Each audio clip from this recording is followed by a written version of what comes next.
অনিশ্চয়তার কুয়াশা সরিয়ে ত্রয়োদশ জাতীয় সংসদ নির্বাচন এখন নিশ্চিত প্রভাতের দিকে। বছর জুড়ে রাজনীতির ডামাডোল, রাজপথের উত্তাপ, সমঝোতার দীপ্তি সব সামলে ঘোষণা করা হলো ভোটের দিনক্ষণ।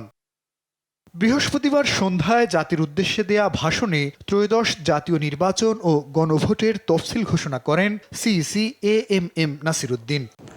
জনগণের প্রতিনিধিত্বশীল মালিকানা প্রতিষ্ঠার একমাত্র পথ হচ্ছে নির্বাচন। দুঃখজনক হলেও সত্য যে মানসম্মত নির্বাচনের অনুপস্থিতি প্রায়শই আমাদের ঐতিহ্য এবং সামষ্টিক প্রত্যাশাকে ম্লান করেছে। আমাদের ভাই বোন সন্তানদের রক্তের উপর দাঁড়িয়ে আমাদের অঙ্গীকার হচ্ছে একটি সুষ্ঠু ও সুন্দর নির্বাচন অনুষ্ঠান আগামী 2026 সালের ফেব্রুয়ারি মাসের 12 তারিখ রোজ বৃহস্পতিবার 300 আসনে ত্রয়োদশ জাতীয় সংসদ সাধারণ নির্বাচন এবং একই সাথে জুলাই জাতীয় সনদ সংবিধান সংস্কার বাস্তবায়ন আদেশ 2025-এর উপর গণভোট অনুষ্ঠিত হবে। তফসিল অনুযায়ী মনোনয়নপত্র জমা দেয়া যাবে 29 ডিসেম্বর পর্যন্ত। যাচাই বাছাই 30 ডিসেম্বর থেকে 4 জানুয়ারি। প্রার্থিতা নিয়ে আপিল 11 জানুয়ারি। আপিল নিষ্পত্তি করা হবে 12 থেকে 18 জানুয়ারি।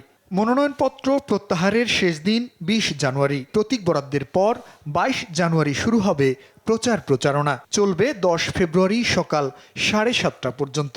এবার অনলাইনে মনোনয়ন জমার সুযোগ রাখেনি নির্বাচন কমিশন। সংশ্লিষ্ট সকল রাষ্ট্রীয় ও গণতান্ত্রিক প্রতিষ্ঠানের জন্য এই নির্বাচন হচ্ছে সক্ষমতা প্রমাণ করে ভাবমূর্তি পুনরুদ্ধারের অনন্য সুযোগ। দীর্ঘ গণতান্ত্রিক আন্দোলন সংগ্রামের পর দেশের স্বার্থে রাজনৈতিক দলসমূহের মাঝে সৌহার্দ্যপূর্ণ গণতান্ত্রিক প্রতিযোগিতার ধারা প্রবর্তনের দাবি রাখে এই নির্বাচন।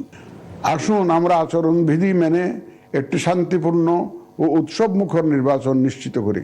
ভয়, ভীতি আর সীমাবদ্ধতা উপেক্ষা করে আগামী নির্বাচনে স্বতঃস্ফূর্তভাবে ভোটারদের ভোট কেন্দ্রে আসার আহ্বান জানান সিইসি।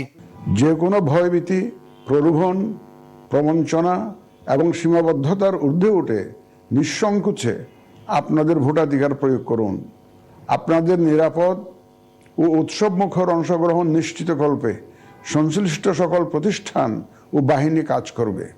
ধর্ম, গোত্র, গোষ্ঠী, লিঙ্গ নির্বিশেষে সকলে এই আনন্দ আয়োজনে অংশগ্রহণ করুন। অবশেষে ভোটের মহাযজ্ঞের চূড়ান্ত প্রান্তরে দেশ। তফসিল ঘোষণার মধ্য দিয়ে সংশয় আর শঙ্কার ঝড় থেমে দিগন্ত জুড়ে জ্বলে উঠেছে আশার আলো। রাজনৈতিক নদীতে বইছে নতুন স্রোত। এই স্রোত শান্ত হবে নাকি উত্তাল তা হয়তো সময় ঠিক করবে। তবে জাতির সামনে সুযোগ এসেছে সঠিক নেতৃত্ব বেছে নেয়ার, প্রজন্মের ভবিষ্যৎকে সঠিক হাতে তুলে দেওয়ার। নির্বাচন কমিশন থেকে জুনায়েদ আল হাবিব, দেশ টিভি, ঢাকা।